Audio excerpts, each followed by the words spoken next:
seseorang yang ingin melucu.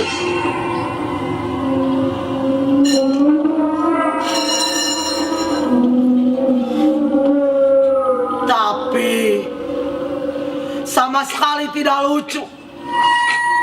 Jangankan membuat orang lain tertawa, saya sendiri pun tak tertawa oleh lelucon saya.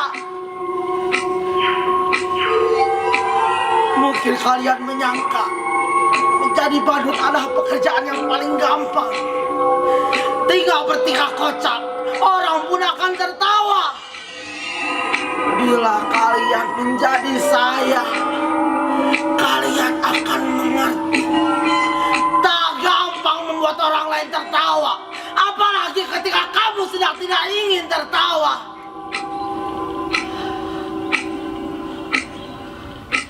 Lagi pula, di zaman ketika orang mudah tersinggung dan marah, membuat lelucon tidaklah semudah yang kalian bayangkan. Bisa-bisa karena membuat lelucon, kalian dipidanakan, dianggap menghina dan mencemarkan nama baik.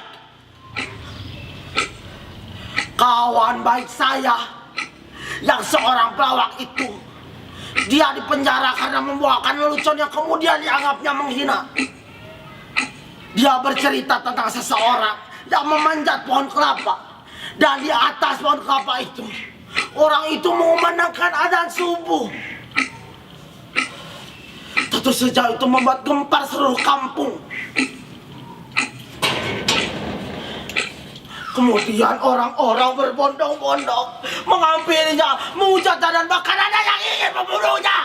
Wahai kafir, wahai sia kafir, turun balik, wahai kenyang cacok, turun. Begitulah orang-orang berteriak dengan marah. Tapi dengan tenang, ia menjawab seperti ini. Allah, siapa yang aneh? Siapa yang kafir? Saya adzan subuh jam 4 pagi di masjid, tapi tak ada seorang pun yang menghampiri. Begitu saya adzan subuh jam 10, lah, kok kalian malah pada berdatangan? Coba kalian pikir, siapa yang aneh? Siapa yang kafir? Siapa yang gak taat?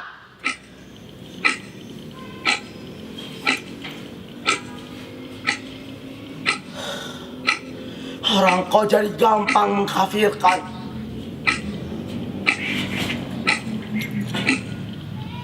Karena berbeda, jadi bermusuhan. Kalau Descartes bilang, aku berpikir, maka aku ada. Kalau orang zaman sekarang seperti bilang, anak aku bertengkar, maka aku ada.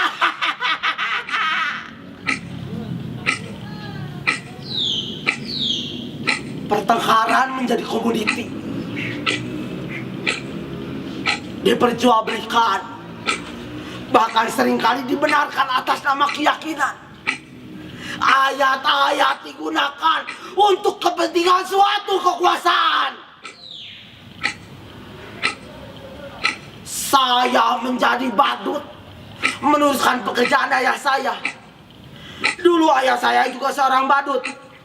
Karena ayah saya badut, saya juga jadi badut. Kan sekarang lagi ngetren, anak meneruskan pekerjaan orang tuanya. Kalau bapaknya presiden, paling-paling anaknya juga jadi presiden. Enggak. Anaknya kan calon jadi gubernur. Katanya jadi wali kota juga.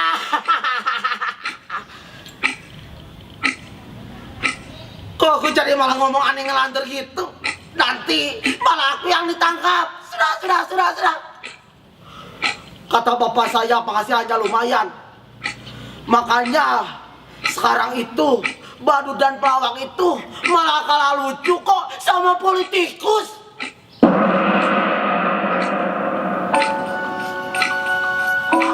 Aduh, maaf ya berantakan. Mari. Silakan duduk.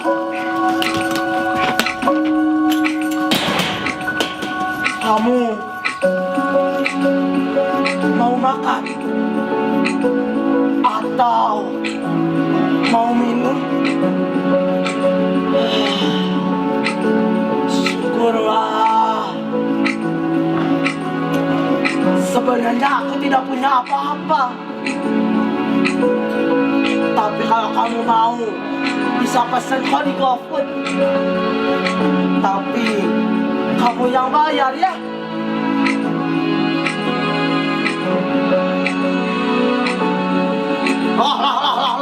Tunggu sebentar. Kok kalian malah tersenyum ngecek itu? Badut kayak saya juga kan manusia, bisa punya pacar dan bisa falling in love. Iya, cantik kan pacar saya? Cantik kan? Lucu lagi. Namanya Keke. Lengkapnya Keke bukan boneka.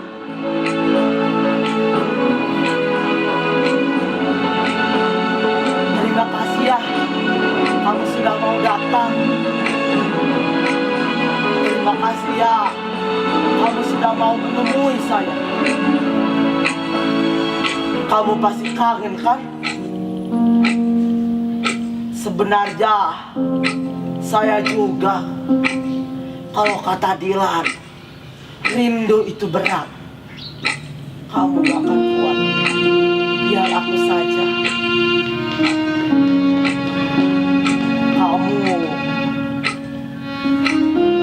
katanya punya pacar yang baru, yang lebih kaya, lebih ganteng, lebih kurus. Tapi percayalah, apapun yang terjadi, aku akan tetap cinta sama kamu.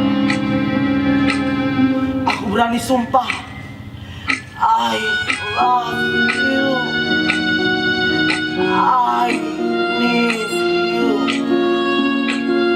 I love you. Boleh aku peluk? Boleh aku cium?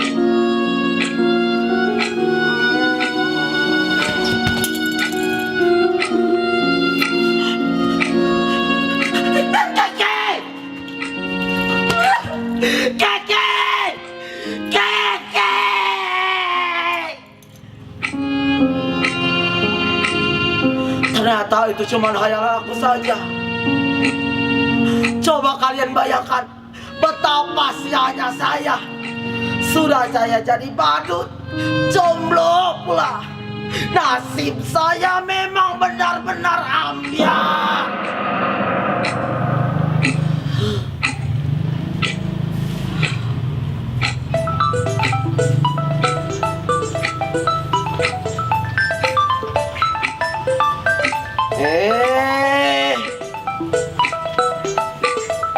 Kok kalian malah menatap saya seperti itu? Apa ada yang aneh dengan saya?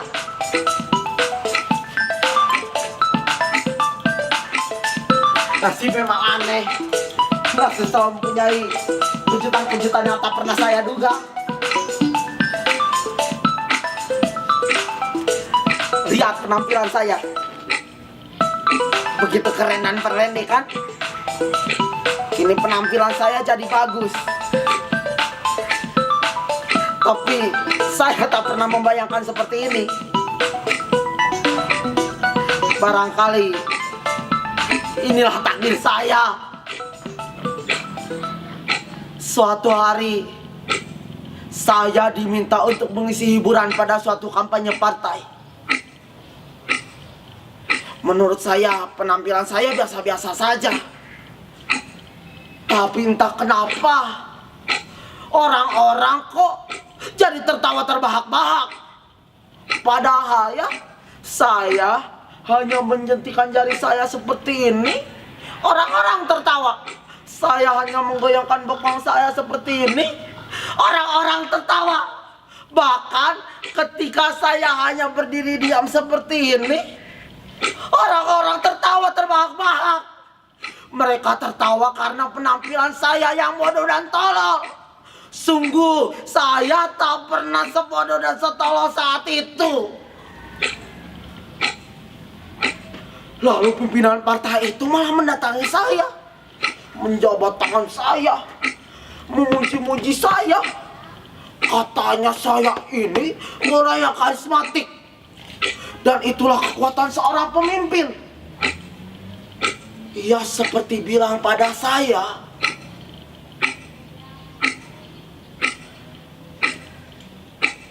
sekarang ini menjadi pemimpin itu bukan lantaran kecerdasannya, tapi karena kemampuan disukai banyak orang. Kamu boleh bohong ataupun ngibul sesuka kamu, yang penting kamu tetap disukai. Tak peduli kamu salah ataupun benar. Tenang saja, orang seperti kamulah yang dibutuhkan dalam partai ini.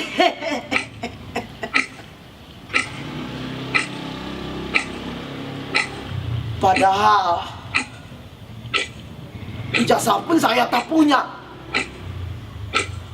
Tapi mereka bilang kepada saya, tenang saja, ijazah itu bisa dipalsukan. Jangankan ijazah, kebenaran pun bisa dipalsukan.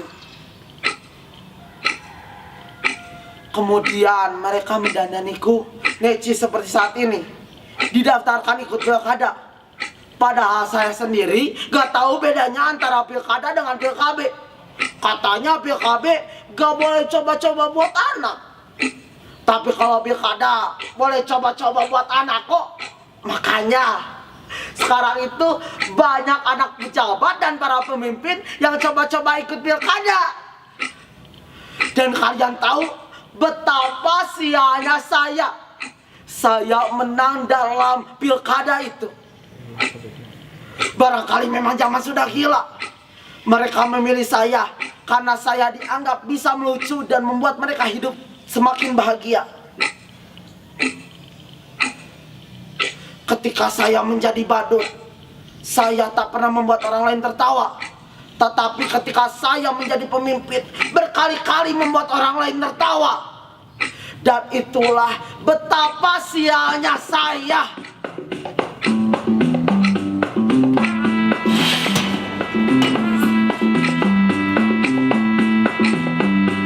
Betapa sialnya saya. Saya menjadi badut, sekarang pun menjadi pemimpin, tetaplah menjadi badut. Badut yang bisa mereka atur, badut yang bisa membuat mereka terhibur.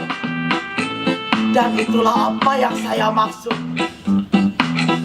Betapa sialnya saya. Menjadi badut itu berat. Kamu gak akan kuat biar para pemimpin